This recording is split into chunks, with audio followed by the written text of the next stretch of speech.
Diabetes में अगर पैरों में कोई घाव हो जाए तो बड़ी मुश्किल से ठीक होता है, बहुत टाइम लगता है।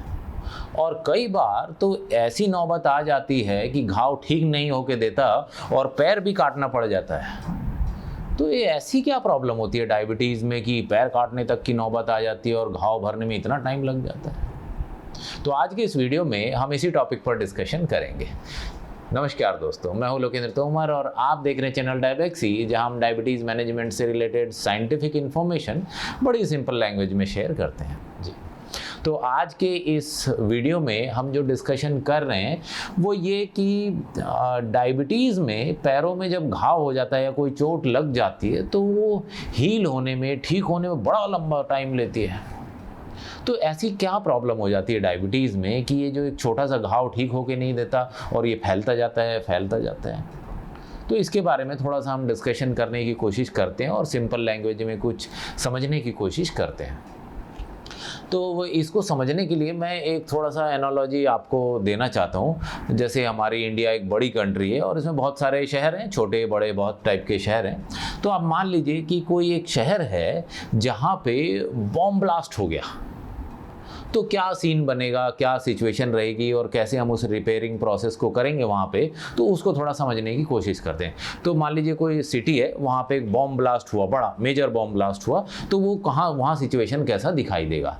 तो जहाँ पे बॉम्ब ब्लास्ट हुआ वहाँ पे गड्ढा बन जाएगा, जो वहाँ पानी के पाइप जा रहे होंगे वो टूट जाएंगे, जो बिजली की तारें होंगी या अंडरग्राउंड कुछ पानी के लिए, बिजली के लिए जो तारें जो भी होंगी अंडरग्राउंड या गैस के पाइपलाइन होंगे वो सब टूट जाएंगे, जो सड़क है वो टूट जाएगी, आसपास में अगर घर होंगे वो भी टूट जाएंगे।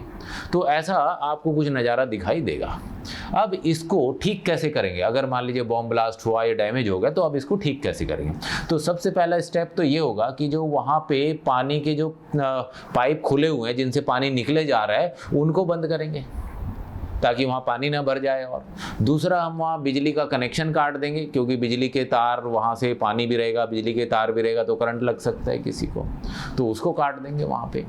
और फिर वहाँ पे हमारी पुलिस वाले जो लोकल अवेलेबल होते हैं, पुलिस वाले आ जाएंगे और एरिया की छानबीन करेंगे। और पुलिस वालों से काम नहीं चलता तो वो फिर आर्मी को बुलाएंगे, आर्मी वहाँ पे आके कुछ काम करेगी और वहाँ प्रोटेक्शन करने का और बॉम्ब ब्लास्ट कैसे हुआ, क्या हुआ, उसको देखने की कोशिश करेंगे।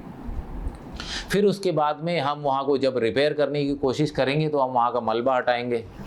मलबा हटाने के बाद जो गड्ढा हो गया है उस गड्ढे को भर देंगे, जो पानी के जो पाइप जो टूटे हुए थे नए पानी के पाइप लगा देंगे, जो बिजली के तार जो टूट गए थे वहाँ नए बिजली के तार लगा देंगे, नए बिजली के खंभे लगा देंगे।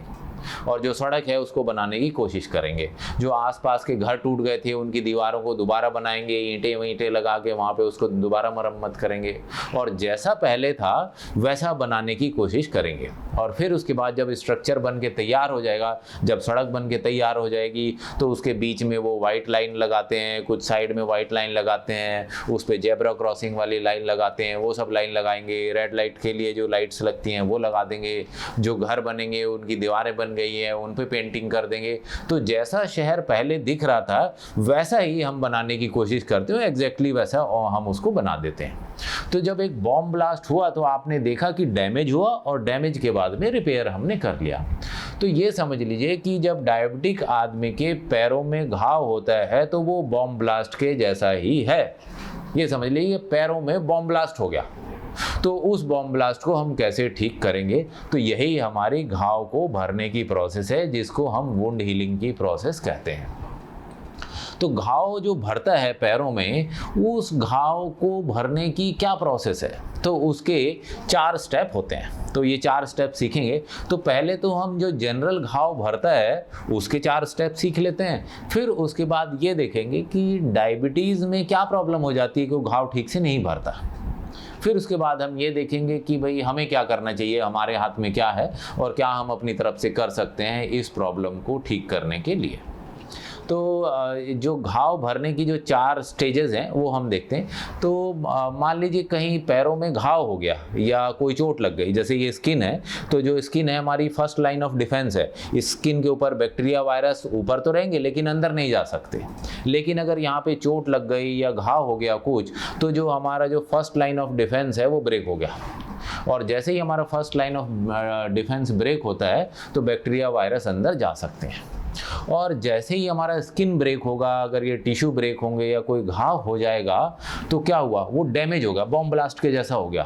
तो सबसे पहला काम क्या है हमारा, हमें वहाँ पे वो पानी के पाइप बंद करने हैं। मतलब कि जो हमारा ब्लड सर्कुलेशन हो रहा है, जो ब्लड वेसल्स हैं उनको बंद करना पड़ेगा, नहीं तो ब्लड लॉस हो जाएगा। ब्लड तो बहुत इंपॉर्टेंट है हमारे लिए, तो ब्लड लॉस नहीं होने देंगे हम। तो वहाँ पे जो ब्लड वेसल्स हैं, जो पानी का पाइप जो है, वो ब्लड का जो पाइप है उसको बंद करेंगे। तो जो सबसे पहला स्टेप होता है वो डीलिंग का, वो होता है कि खून के बहाव को रोकना। तो ब्लड वेसल्स को हमने बंद कर दिया। फिर वहाँ पे ब्लड की क्लॉटिंग होती है, आपने देखा कहीं चोट लग जाती है वहाँ पे ऊपर ब्लड की क्लॉटिंग हो जाती है, तो उसको जो साइंटिफिक टर्मिनोलॉजी में उसको कहते हैं कोआगुलेशन। तो सबसे पहला जो प्रोसेस हो वो कोआगुलेशन हुआ और ब्लड का जो सर्कुलेशन है वहाँ पे उसको रिड्यूस करने के लिए हमने ब्लड वेसल को बंद किया। तो पहला स्टेप, कोई भी अगर घाव होगा तो पहला होता है कि जो ब्लड लॉस है उसको रोकना, खून के बहाव को रोकना, पहला स्टेप होगा। अब दूसरा स्टेप क्या हुआ कि जैसे हमारा फर्स्ट लाइन ऑफ डिफेंस है वो टूट गया, स्किन हमारी ब्रेक हो गई और उसके अंदर बैक्टीरिया, वायरस, फंगस सब घुस गए। तो हमारा जो दूसरा स्टेप है वो है कि यहाँ पे जो हमारे बैक्टीरिया, वायरस, फंगस घुस गए हैं इन सब को ख़त्म करना। तो ख़त्म कैसे करते हैं कि जैसे ही कट लगा, बैक्टीरिया, वायरस उसके अंदर घुसा, तो जो हमारी बॉडी में WBC, RBC, ऐसा कुछ सुना होगा आपने, जो ब्लड टेस्ट आप देखते हैं ना, RBC, WBC, उसमें लिखा था RBC हो गया रेड ब्लड सेल्स। तो रेड ब्लड सेल्स, इसमें हीमोग्लोबिन होता है और वो हीमोग्लोबिन का काम है कि ऑक्सीजन को पूरी बॉडी में सप्लाई करता है। और WBC हो गया वाइट ब्लड सेल्स, और वाइट ब्लड सेल्स समझ लीजिए कि हमारी बॉडी में सिक्योरिटी का काम करते हैं। और WBC को आप ये समझ लीजिए कि पुलिस की तरह है, ये पुलिस वाले हैं। तो जैसे ही वो हमारे घाव की साइट है, बॉम्ब ब्लास्ट की साइट है, तो पुलिस वाले शहर में सबसे पहले अवेलेबल होते हैं, तो तुरंत दौड़े दौड़े वहाँ पे जाते हैं और जो भी बैक्टीरिया, वायरस, फंगस है, जो WBC इन सबको ख़त्म करता है और उन सबको खाना शुरू कर देता है, उन सबको वहाँ ख़त्म करना शुरू कर देते हैं। लेकिन मान लीजिए कि ये जो बैक्टीरिया, वायरस है ये कंट्रोल में नहीं आए, पुलिस के कंट्रोल में नहीं आए, तो ये क्या करेंगे, तो ये आर्मी को फ़ोन करेंगे और आर्मी को बुलाएंगे। तो आर्मी का क्या मतलब है, बॉडी में आर्मी का मतलब है कि वहाँ पे B सेल और T सेल आएंगी। तो B सेल आती हैं बोन मैरो में से, जो हमारी हड्डियाँ हैं उनके अंदर बोन मैरो जो होती है वहाँ पे ये B सेल डेवलप होती हैं। ऐसे T सेल जो हमारी छाती में यहाँ पे थाइमस ग्लैंड होता है, थाइमस ग्लैंड में से T सेल आती हैं।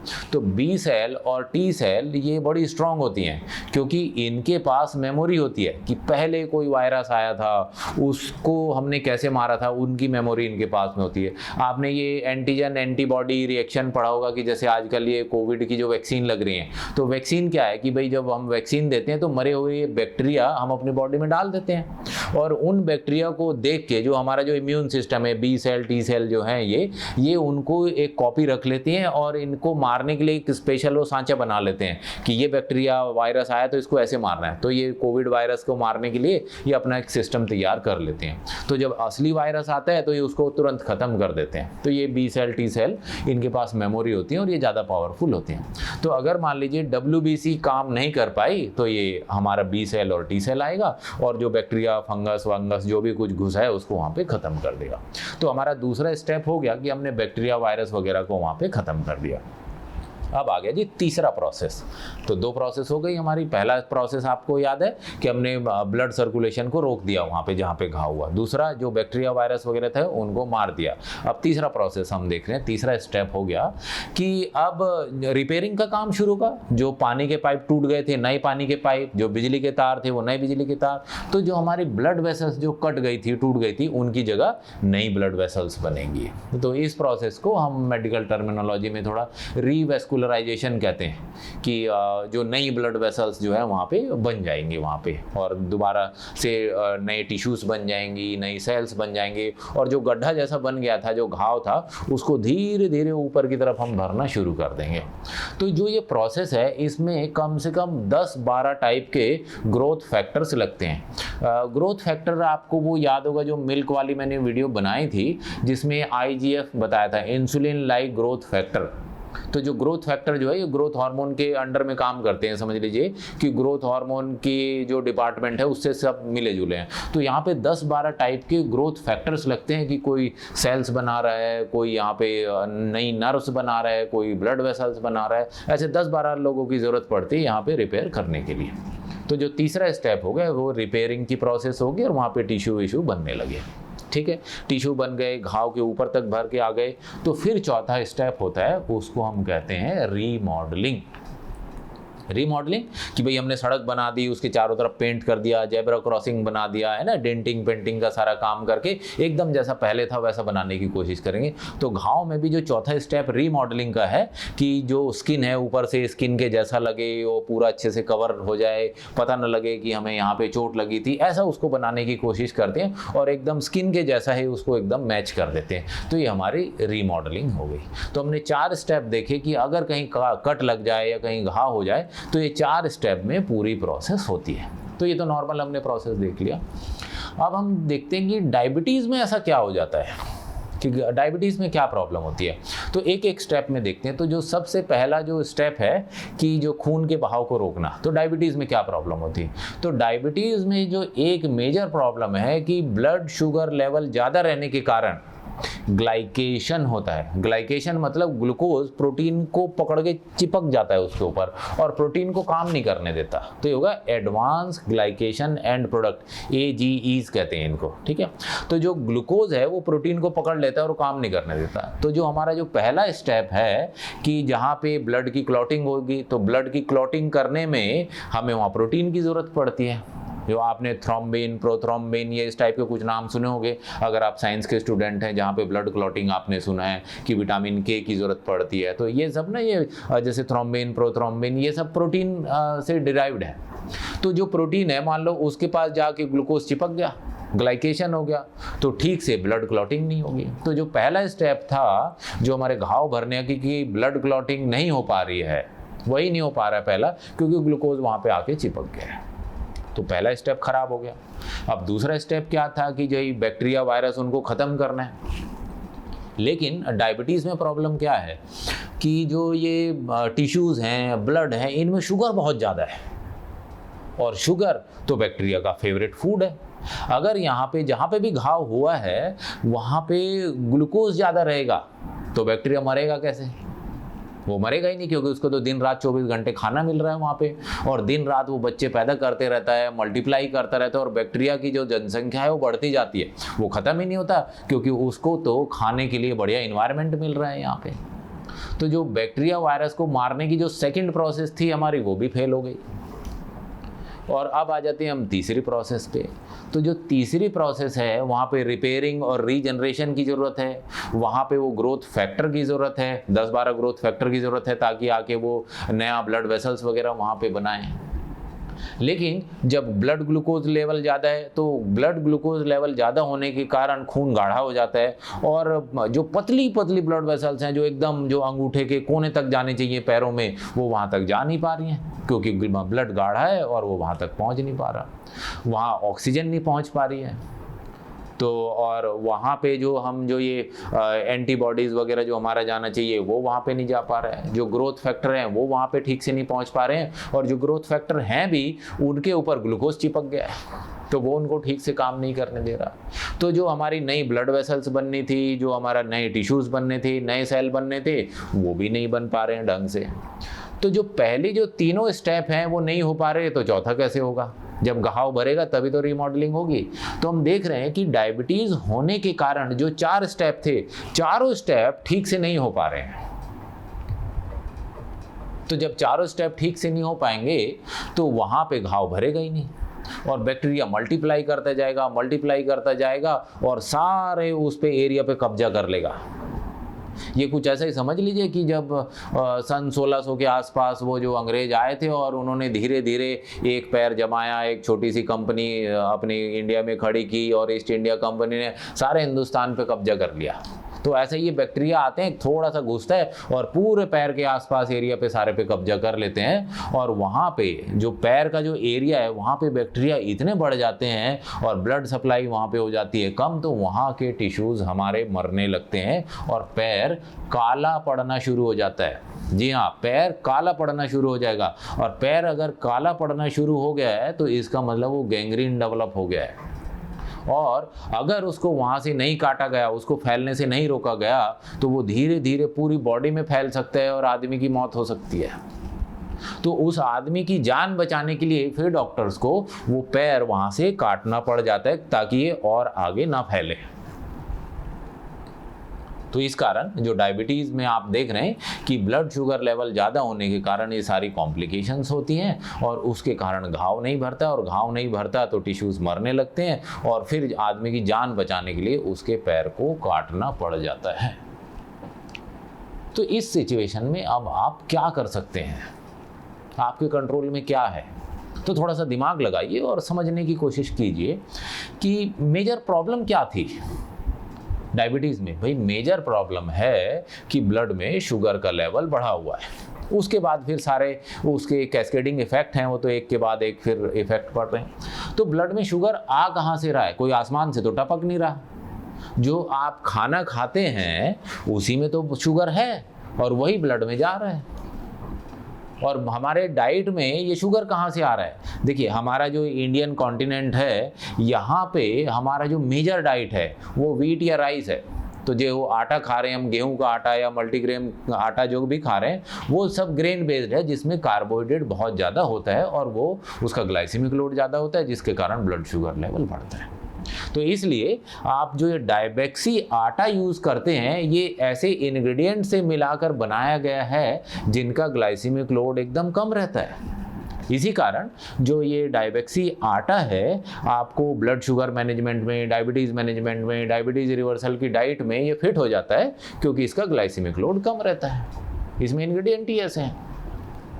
तो ऐसे ही जो जैसे हम चाय के साथ बिस्किट खा रहे हैं, तो बिस्किट मैदे के बने हैं, तो मैदा भी बहुत ज़्यादा कार्बोहाइड्रेट है, तो वो ब्लड शुगर लेवल बढ़ाता है। तो इसलिए आप डायबेक्सी की कुकीज़ है, ब्रेकफास्ट है या ब्रेकफास्ट बार है या डायबेक्सी डोसा मिक्स है, जो भी आप प्रोडक्ट देखेंगे डायबेक्सी के सारे इस एंगल से बनाए जाते हैं कि इनका ग्लाइसेमिक लोड कम से कम रखा जा सके। ऐसे इंग्रेडिएंट यूज़ किए जाते हैं जिनका ग्लाइसेमिक लोड एकदम कम होता है, जिसके कारण ओवरऑल जब प्रोडक्ट बन के तैयार होता है तो उसका ग्लाइसेमिक लोड कम होता है।